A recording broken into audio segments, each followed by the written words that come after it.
شركة سامسونج يا جماعة أعلنت عن موبايل سامسونج جالاكسي اي 71 سنة 2019 في ديسمبر بالتحديد. نزل الأسواق في يناير 2020. الجهاز ده أثبت وجوده في السوق بسبب المواصفات الخرافية اللي نزل بيها، اللي ثبت وجوده فعلا في الفئة المتوسطة والمواصفات العالية اللي كان جاي لنا بيها. النهاردة هنتكلم عن الجهاز ده بالتفصيل، المميزات والعيوب والمواصفات الكاملة بتاعته، وهنشوف هو هل فعلا يستحق الشراء ولا لا. مواصفات الموبايل طبعا السامسونج جالاكسي اي 71. الجهاز ده بوزن حوالي 179 جرام يا شباب.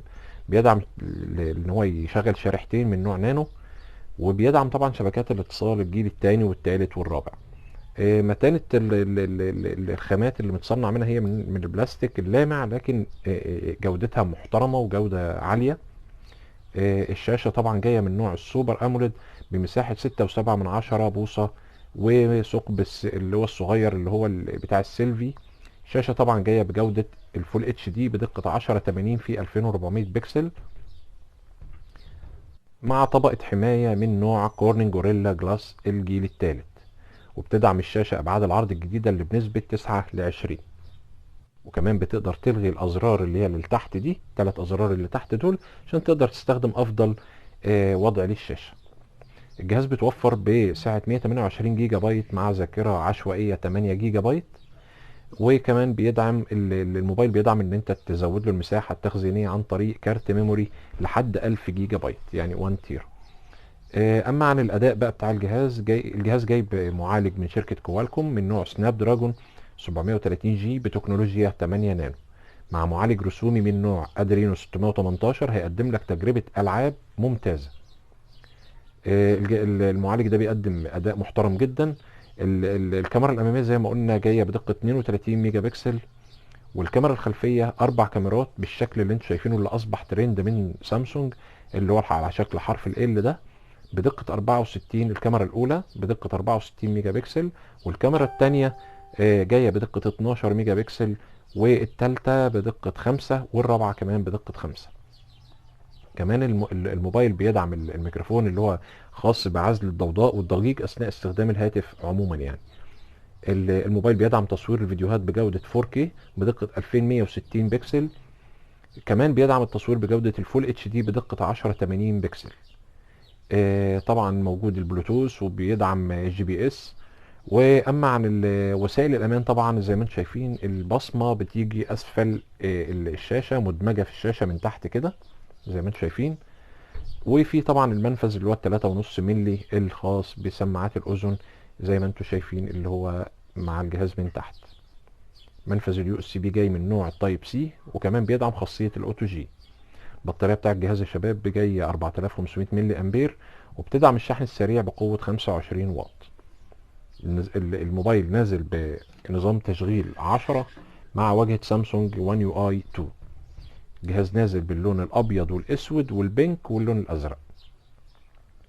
اما عن العيوب اللي قابلتنا في الجهاز سامسونج جالاكسي اي 71، يعني هو المشكله في جوده التصنيع ان هو جاي من البلاستيك، بيتعرض طبعا للتبصيم بسهوله جدا، وممكن يتخدش. والعيب اللي بعد كده ان طبعا انه ما بيدعمش لمبه الاشعارات، يعني ما بتلاقيش هنا لمبه اشعارات عشان تعرفك اذا كان في اشعارات جديده ولا لا. لكن تقدر تعوض ده عن طريق خاصيه الاولويز اون ديسبلاي اللي هي موجوده قدامكم دلوقتي. طبعا الثقب اللي هو في الوش ده ممكن يضايقك، ممكن تحس ان هو مضايقك لانه جاي كبير شويه عن جهاز الجلاكسي اي 51. الموبايل تقريبا ما بيقدمش اسرع بصمه، ولكن البصمه ادائها مقبول زي ما انتم شايفين كده. لما نيجي نجرب البصمه كده هتلاقي ان هي بتاخد حوالي ثانيه او نص ثانيه او ثانيه تقريبا على ما بتفتح يعني. بالنسبه للكاميرا السيلفي طبعا يعني هي ضعيفه شويه في الاداء في التصوير بالليل. والكاميرا الخلفيه يعني هي يعني ممكن يكون ما في الثبات فيها مش قد كده يعني اثناء ما انت بتصور الفيديوهات ال 4K.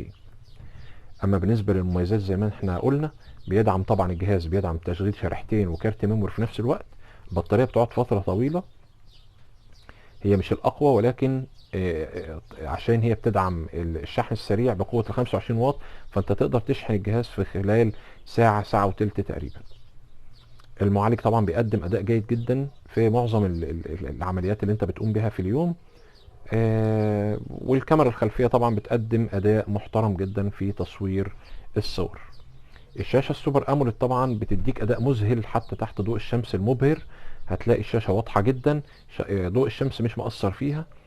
وطبعا مع شكل الثقب اللي هو الصغير اللي قدامكم، اللي هو اللي من قدام ده، بيدي شكل جميل، يعني بيدي لها شكل كده في مميز يعني.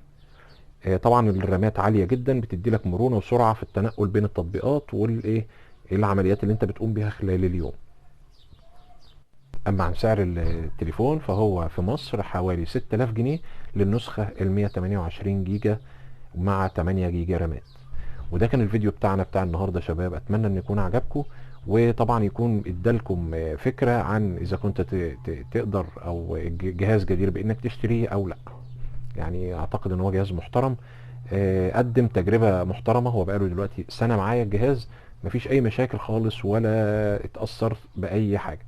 طبعا ما بيسخنش، بيديلك تجربة العاب عالية جدا. ان شاء الله اعمل لكم فيديو تاني عن تجربة اداء الجهاز مع لعبة بابجي ومع كول اوف ديوتي وكمان فورتنايت.